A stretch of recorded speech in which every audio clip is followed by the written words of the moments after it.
Hey guys, what's going on? It's this kid, and today I wanted to talk about how to get Keystone Master. I just got Keystone Master on a brand new character, brand new class. I've never played Shaman in my life. I got it in a relatively short amount of time at just under 4 days. So hopefully I can go over that and make it as general as possible for every healer, every DPS, every tank, and try and help you guys out along the way. So before I go further, I kind of wanted to explain where I'm getting that 4 days from.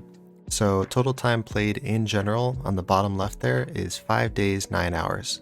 Total time played this level is 3 days, 20 hours. And that's where I'm getting this from. I think if you are already 60, you can spend about 4 days total trying to get this. I didn't play 4 days straight like an absolute lunatic. I did take advantage of, I think, 2 or 3 vaults. And on top of that, I took advantage of a time walking week. So I didn't just play 4 days straight. I didn't go full neck beard, but hopefully my advice is still valid and hopefully it still helps you out. But with that aside, and without further ado, this is how the video is going to be structured. So we're going to have 4 sections, and each of these is going to be the keystone level. So we first have 0 to 5. Then we have 6 to 9, then we have 10 to 12, and the final one's going to be 13 to 15 or 16. I think for most of these sections, there's something that you can get good at or you can master, and I think those things are going to help you prepare for the next section. So in this first section, 0 to 5, what you really want to do once you hit 60, or once you hit max level, whatever the case, is you want to get gear. And there's a ton of ways to do that, but you want the lowest barrier to entry possible. So at the start of the expansion, these are going to be things like heroics. You could also do just regular battlegrounds or get some crafted gear.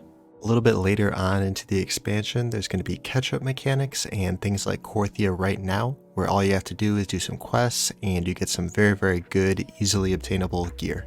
So once you get that gear, what you're going to want to do is just apply for as many mythics as you can. Just do a 1, 2, 3, whatever, and just kind of get your foot in the door, get yourself in that first mythic.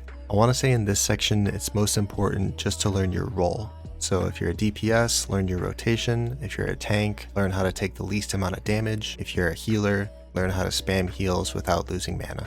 The best way to do all this stuff is to either watch a video or look up a guide on Wowhead or something like that. Just generally learn what your role does best and how to best perform in that role. So kind of what I did in this step is I learned a lot of things about Shaman. I was only using Healing Wave. I didn't even know Healing Surge existed, and I was using Chain Heal. I was kind of obsessed with that. I didn't know Healing Rain existed, and I also didn't know Cloudburst Totem existed. So learning all that stuff and getting used to the specific spells that I wanted to press at certain times, this was really, really important for the later keys. I did want to mention one more thing in this section. So whenever your cooldowns are done, or whenever you're done doing damage or healing or whatever the case, try and take advantage of some of your utility. Try and use some of those spells that maybe you don't use too often. So if you're a shaman, you're healing, try and interrupt some stuff, try to purge some stuff, set down a capacitor, use your earth elemental, things like that. But do that kind of in the off time. The more that you use these spells in the off time, the more that they're going to come to mind whenever they are very, very needed in the future. So in very high keys, you don't really get the opportunity to go, oh, I maybe should use that right now. You're not really going to have an option, and you're going to need to use that spell no matter what. So you need to know that that's there and you have the option to use it, but getting used to using those in the lower keys is going to be very, very helpful for those higher keys. Once we get to this next section, we're going to start seeing a lot of things do a lot more damage to us. So we're going to understand the dungeons in general, what to avoid, when to pop cooldowns, things like that. The only reason why I didn't include this in the first section is because a lot of times you could just ignore stuff. You can ignore a lot of the mechanics if you just have good healing, good damage, whatever the case may be, and it's not really that important. But as you get onto further keys, a lot of this stuff is just not healable. You can't damage through it, and you actually need to pay attention, otherwise your team dies or you don't time. So just as an example, there's a boss called Koltharok in Theater of Pain. What he does is he starts draining 2 DPS players and they have to step in puddles. If they don't step in the puddle, he shoots your soul across the room. You have to run and chase it, and while you're running around chasing your soul, you take a ton of damage. I think the last time I was able to heal through that damage was a +9, and I had a guy in a +13 not chase his soul and just sit there. I basically had to let him die because I couldn't use my cooldowns anymore on him. I used all my mana. It's just not healable at that point. We battle rest him, he had the same issue, and I don't think we timed that run.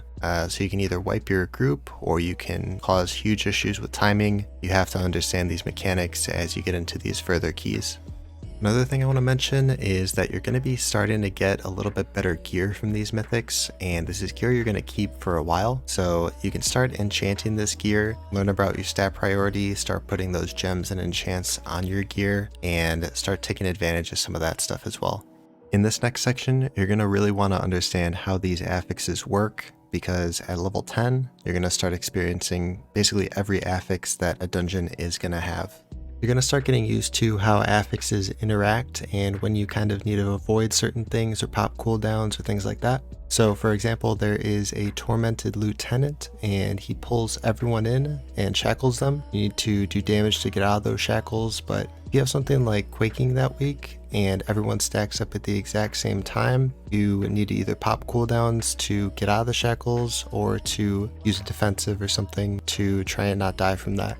So at this point, I really tried to memorize which cooldowns I would use at which points in a dungeon. So if I'm a tank, for example, I know a boss is going to do a ton of damage. What I want to do is try and preemptively use some of my defensives. If I am dealing damage, I want to try and save some cooldowns for Bloodlust so I can maximize my damage there. Or if you're a healer and someone is about to do a ton of damage to your group, shamans can use something like Ascendance to block some of that damage. Another thing you want to get used to at this point is which things need to be interrupted and which things need to be killed, things need to be stunned, everything like that. If you are getting hit by Rebellious Fists and Spires of Ascension past maybe a 12, pretty much everyone is going to die, or you're just going to get so deep in a hole that you can't heal out of.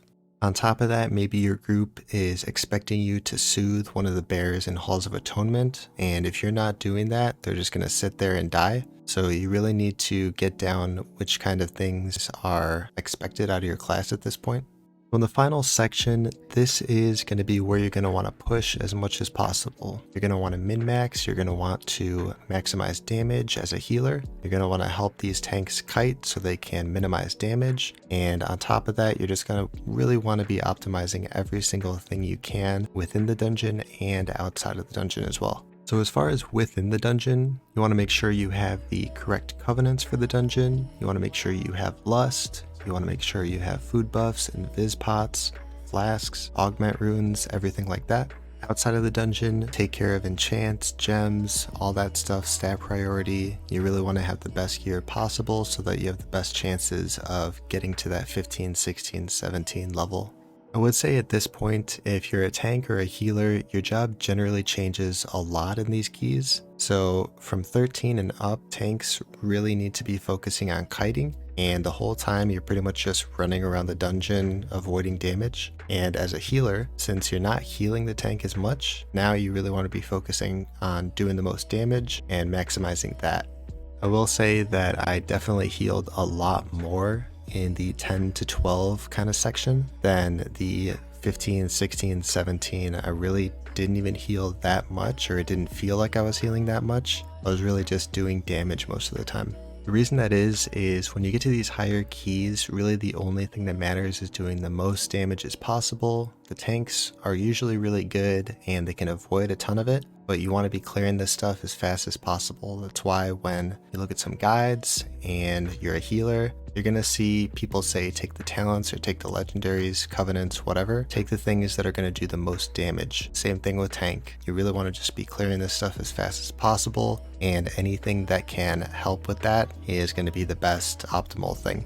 So as some final notes, I wanted to just add two things. You want to kind of recognize which affixes are going to be good for which dungeons. So if there is a week where you have something like quaking, sanguine is just automatically going to be kind of harder to do because you can't really spread out that much. The whole area is typically a lot more slim, and in places like Spires of Ascension, it's just much easier to spread out. You should be able to get more damage, take less damage, and things like that. So kind of recognize which affixes are going to come into play at certain points and push those specific dungeons in that week. The second thing I want to mention is if you are really good at a dungeon, or you're just getting lucky, or you know you have it down, or your covenant fits a dungeon specifically, and you're able to push maybe a 15, 16, 17, do that. It's going to give you way more leeway to not do a higher keystone of a dungeon you may be bad at, or you might not have the covenant for.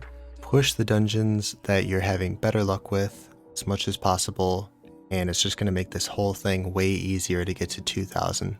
There's actually one other thing I wanted to add. If you are really stuck, you don't think there's any way you can push anymore, but you really want Keystone Master, take a look at Horde. Horde is pretty obviously better at getting Keystone Master. Way more people on Horde have it. It's really up to you if you want to make that jump. You want to go from Alliance to Horde. Horde is just generally going to be better. Your Alliance, you have that option. If you're Horde, you don't really have that option, but take a look at that. And that is kind of like a last final note.